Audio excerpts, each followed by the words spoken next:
Ikaze abakunzi bacu, iyi ni Rubavu Buy and Sell. Twabazaniye ikibanza cyiza gikora kuri kaburimbo kiri hano mu mujyi wa Gisenyi, mu mujyi neza, hano hafi na sitasiyo Marine. Iki kibanza cyiza rero kiri kugurishwa miliyoni 60. Duhamagare mu bambere batagutanga kubera ko ni deal nziza cyane.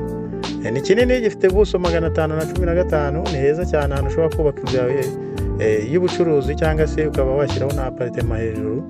Iyi mari rwose ntigucike, iyi deal ntabwo isanzwe. Kuri miliyoni 60 ko wabona ikibanza gikora kuri kaburimbo mu mujyi neza, mu mujyi rwagati wa Gisenyi.